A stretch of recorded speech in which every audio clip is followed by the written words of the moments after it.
The year is 2005. Jar and Edo, two non-binary roommates attending Alexandria College in Egypt, where they're studying engineering.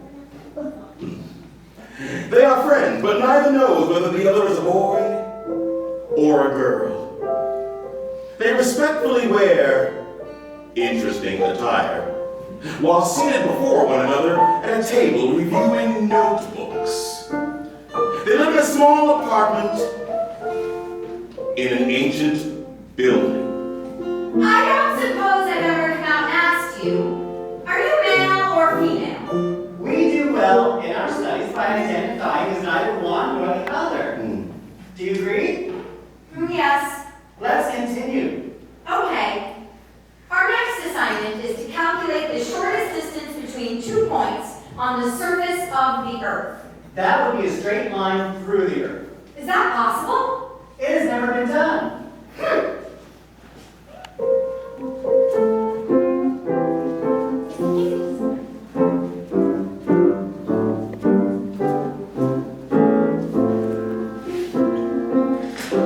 Does the sound of the dripping water distract you? Yes. I hear it leaking. This building is old. Let's find the leak. Okay. Have you heard that some apartments here have hidden rooms? Yes. Our neighbors upstairs showed me theirs. They broke through the sheetrock and found an extra space. Perhaps we have one. Where? Unless it's in our hallway. Our hallway is where water is leaking from their apartment into ours. It's seeping into the sheetrock. The waters make the wall gooey. Oh. Feels like synthetic flesh. We can push through. And through it an extra space. It has no windows. It's shaped like a pyramid. Ah! Complete with 2 skeletons. What is taking up the space in the middle of this room? It's an old printing press. You have to manually turn its wheel. It was printing counterfeit stock certificates. They've grown brittle with age. Not this one. Feel the texture. This is an original. It's just 1 share. Perhaps the company that issued it still exists. People die, but a company is forever. Let's ask them to honor the certificate. It says on the face of it that they will. Scene 2. In another part of the world where BB and DD, the human amphibian,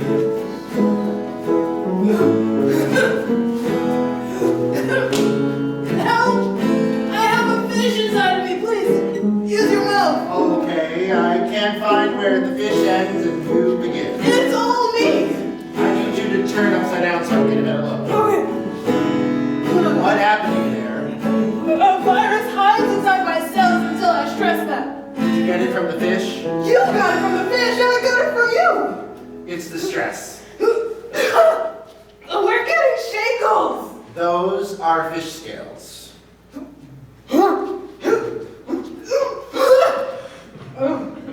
Let it sleep. My eye is swelling. It's another virus! Be kind. It only kills what is dying. Scene 3. At the entrance of the Suez Canal with Jar and Edo. A man-made lake on the other side of the world is the world to our amphibious friends BB and DD. But we're here to tell you that there was a time when the company that built the Suez Canal owned that lake. In Egypt's Port Said, we rejoin Jar and Edo, engineering students from Alexandria who found a bare stock certificate of the Suez Canal.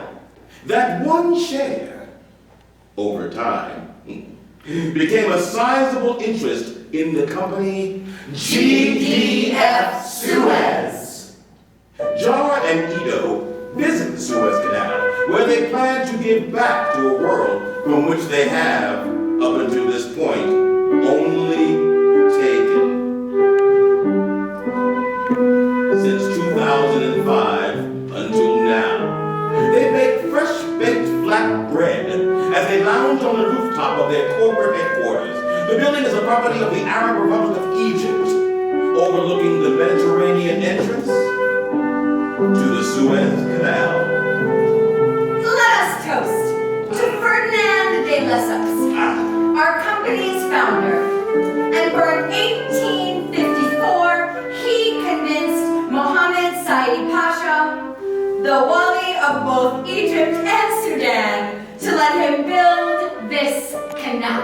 In those days, boats shipped cotton to the northerners of the United States embroiled and in battle with their southern brethren. How times have changed.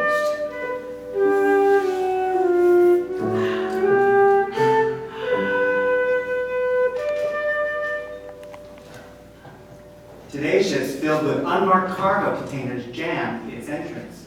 As they do, let us ponder ways to deepen and widen the canal.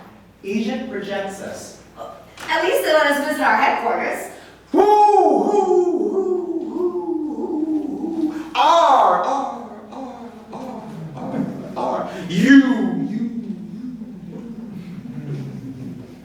This is Jar, Jar, and I am Ito. Ito, Shareholders.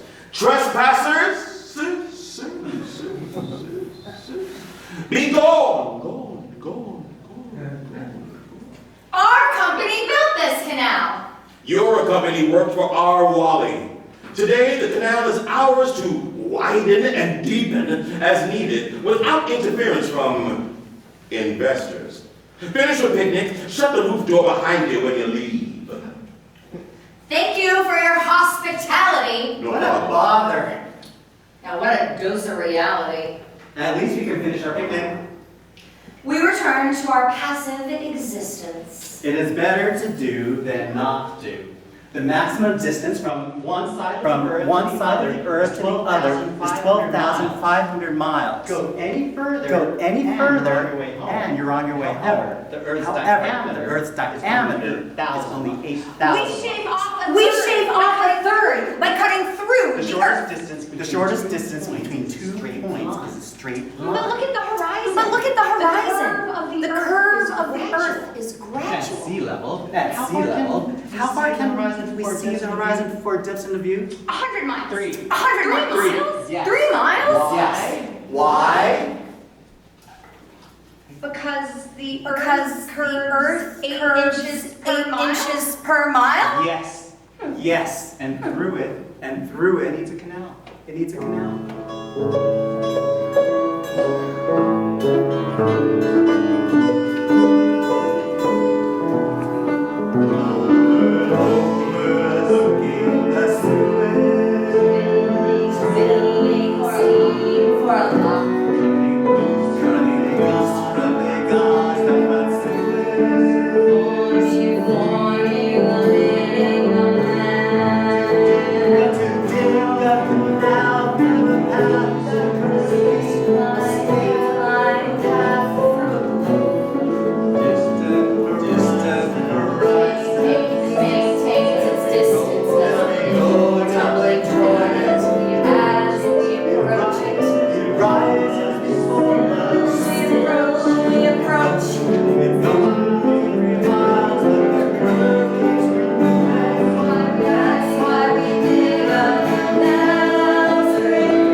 It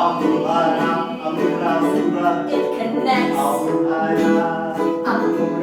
Al-Qura. There are no locks in the Suez Canal. We can pass or then pass in the great bitter lake, rolling towards the dip as it curves upward toward us. And through the gateway from Asia to Europe. Why go around where you can go through it? It's a great idea.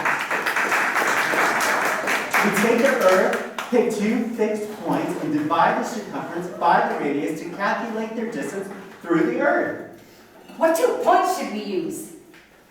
Did you get the mailing? Yes. Our company acquired a portfolio of electric utilities called First Light.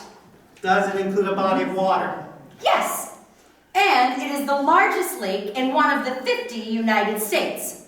The property is underwater, but we also control the dam that contains it. And here we retain drilling rights up to the Great Bitter Lake? Al-Buhara, Al-Mura, Al-Qura. Let's connect them. The Suez Canal is 100 miles long, and it reduces the distance between the Mediterranean and the Red Sea by 6,000 miles. Our canal only shaves a distance by a third. The easier projects are already done. But where is our new lake? 41 degrees north, 73 degrees west. What state is it in? Doesn't matter? Well, the largest lake in a small state is probably smaller than the largest lake in a large state. Ours is the largest lake in the state of Connecticut.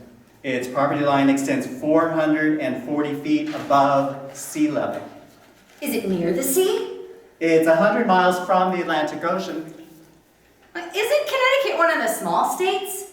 Yes, it's the fourth smallest by population and the third smallest by area. However, it is one of the 13 colonies that revolted against England, a country that differs from it in that it does not allow its citizens to own guns. People can own guns in the United States? Yes. They built a revolution on their right to bear arms, so they include that in their constitution. Even Egypt denies their citizens the right to bear arms. The revolutionaries needed arms to revolt, so they had to have the right to bear them, and they won. Yeah, some people there still think they have the right to bear arms. But times have changed. What if people revolt against us? Well, they should do it peacefully. Connecticut is a fertile state with adequate representation. Its residents will not revolt anytime soon. No desert? No, plenty of plants, animals, insects. I would have thought the United States were of equal size. No, the largest is 500 times the size of the smallest, and the representation varies according to population. Our state has 2 senators plus 5 representatives. That's 2 senators for 3.6 billion people. Compared with? New York. And then joining state. It has 2 senators, 27 representatives for 20 million people. So, 1 resident of Connecticut is worth 5 residents of New York? Senatorially speaking. Well, yes, and 1 resident of Wyoming with a population of 500,000 is worth 8 Connecticut residents, senatorially speaking. Oh. Well, then how many representatives does Wyoming have? 1, which in itself is overrepresentation because Connecticut has 8 times the population of Wyoming and only 5 representatives. What's the biggest lake in Wyoming? Yellowstone Lake, 40,000 square miles. And the biggest lake in Connecticut? Candlewood Lake, 8,500 square miles. Not so big. It's big enough for us to drill a hole through it. Can we visit this lake? Yes, people land planes on it. If we modify our jet to resemble a 55 Grumman amphibious aircraft and you rename it the Then, we should be able to land it on the lake without comment. Let's go. Let me know when we are 12 miles from the shore. We have to turn off the jets and switch to the propellers, and we'll have to register on arrival and pay toll. Okay, I will. But how far away is it? 5,990 miles as the crow flies over the earth, which our tunnel through the earth, according to my calculations without getting into high cosines, will reduce to 3,316 miles. Get in. All right, but let it be noted that I was content to sit here with you on the rooftop overlooking the Suez. And I with you. But we must cut the engines. We're almost there. Did you forget to tell me to switch the jet propeller off? Oh, yes, sorry. Perhaps nobody noticed. I'll do it now. There it is. Man made this lake. Just like man made the Suez Canal. There's its dam, the Rocky River Dam. It fills many valleys. It was man who said, "Rocky River be damned!" And so it was. And that's what man said to the people on the high side of the dam. Some people did not want to sell, let alone relocate their homes. Look at that tube! The lake comes with a pump to pull from and releases water into the river. It works. We are looking at a big battery storing energy until needed. A hydroelectric utility. Just think of the dividends. And it's pretty. Look at the houses built around it. Did man flood towns to create this lake? Yes. But there must be houses beneath the lake. Yes. There are claims on submerged land that we may have to recognize. But it is not like we have to drain the lake to get access. Owners have to be amphibians to get any use from the land. They could use oxygen tanks. Inventors are developing synthetic gills that draw our oxygen from the water. They could live in compressed air bubbles. These are old deeds. The lake is over 100 years old. Yeah, but like our stock certificate, it's probably still good. If you can find them. As their plane lands on the water, it knocks the covering off of Jar and Ito's heads, and Jar's head knocks against the window.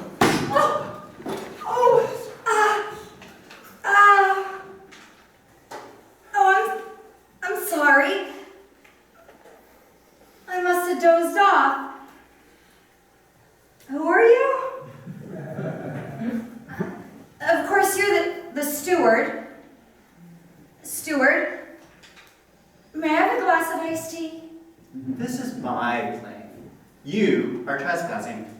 May I stay? I'm not comfortable knowing there is a stranger here. I'll pay. Will you be my friend?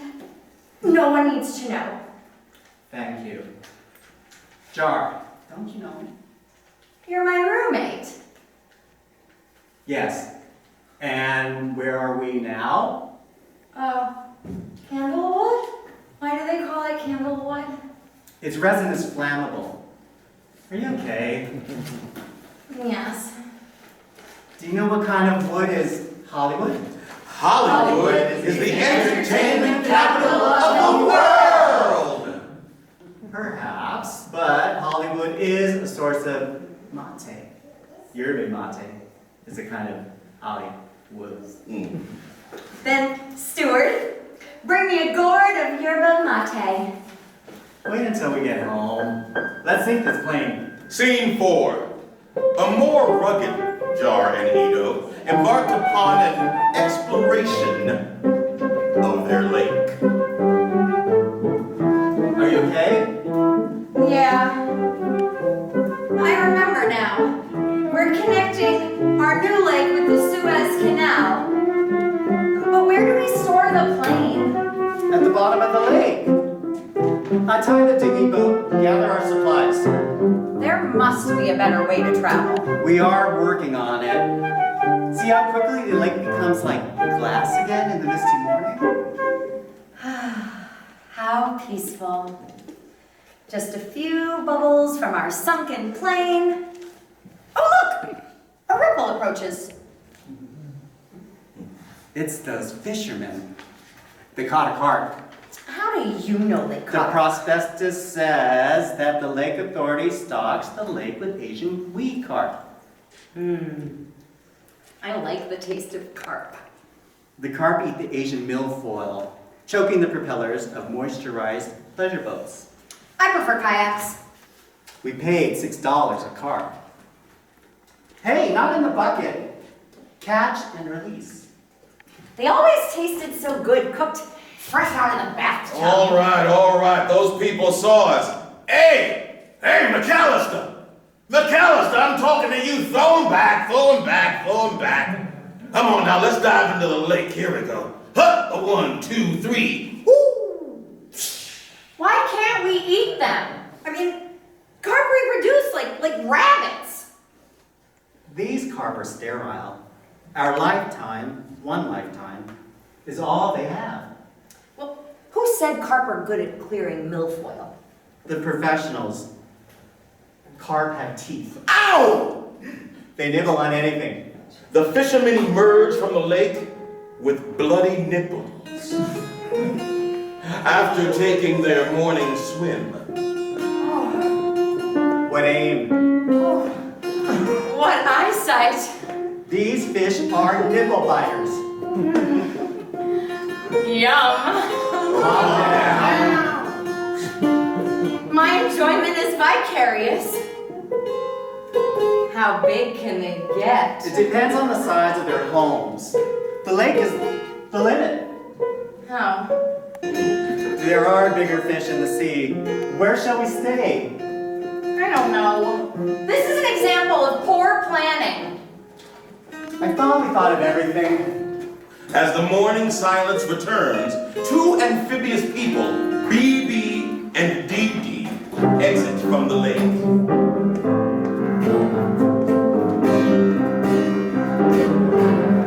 The amphibious lives of the wrong people now. The amphibious lives of the wrong people now.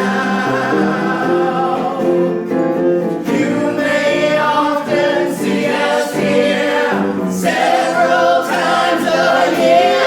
The amphibious lives of the wrong people now. Of the wrong, taking it to the street. Come on, baby, I'm taking it to the street. I want the need for a brother.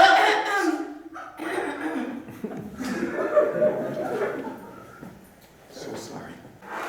Legend has it that there are people in this lake who can live underwater.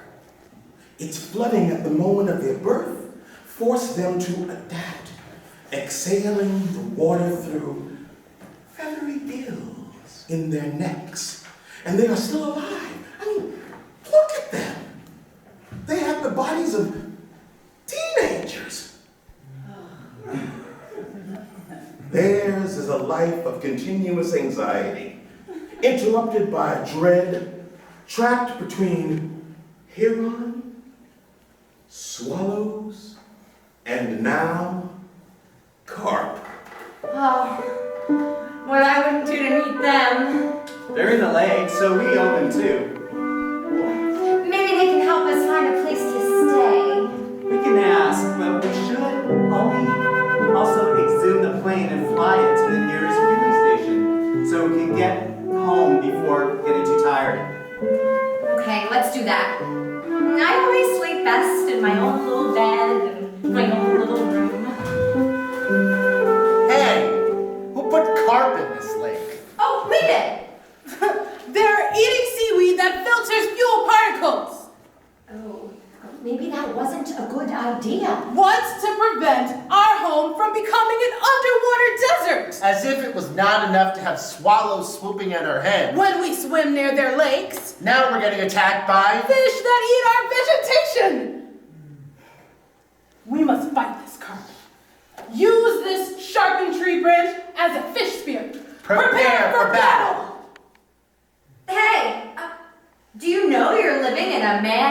man-made lake? It's a A curse. curse! Why? For one thing, it drowned our mother, see? Did you know your mother? No, we only know what we learned. She refused to leave. She was stubborn Mary White. Did she drown when they flooded the lake? Yeah, see.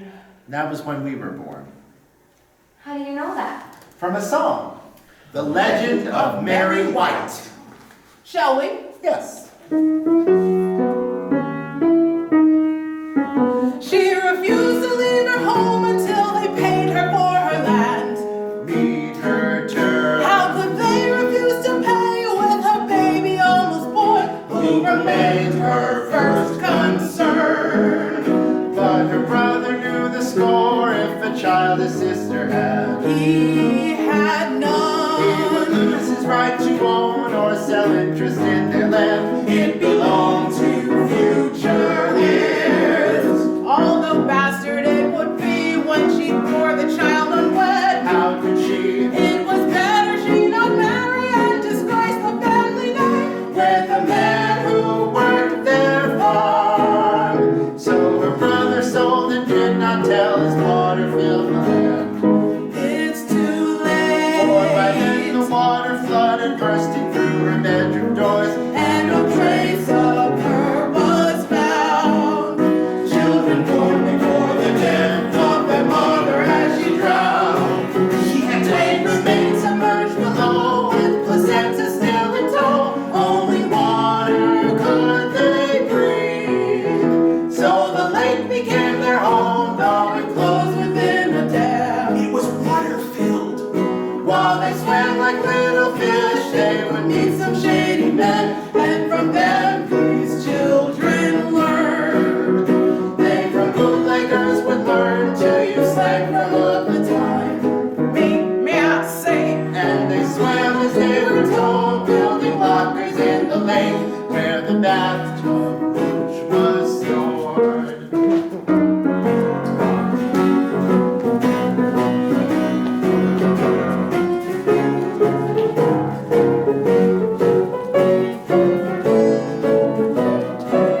through prohibition they would hibernate and did not seem to age. They looked young. But they always were in flight, in their fight with fish and birds. When the paths they took would cross, And the path they took, any path they took, would annoy the fish and birds. So they dug a nook under islands too. To their nook they would return. here's the tunnel bootleggers made them build. When in youth they could be used. Tell us what to do. And you'll find out too. We've a short, slow burn. We've a short, slow burning fuse.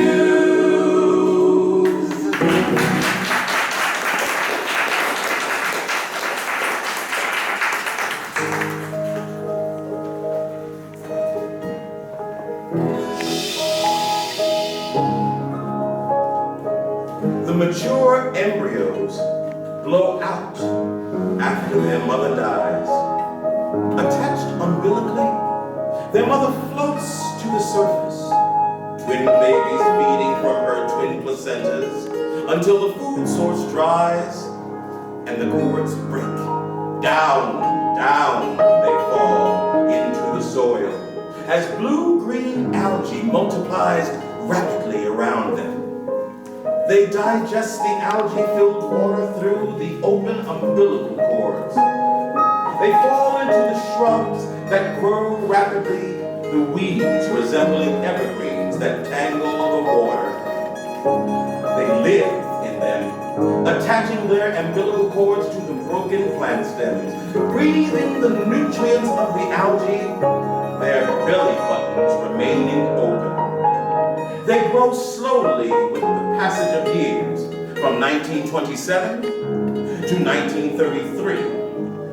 During Prohibition, when bootlegging became a way of life, Over the years, they would hibernate, freeze, or enter a state of torpor. They last appeared before renters on Candlewood in the late 1970s.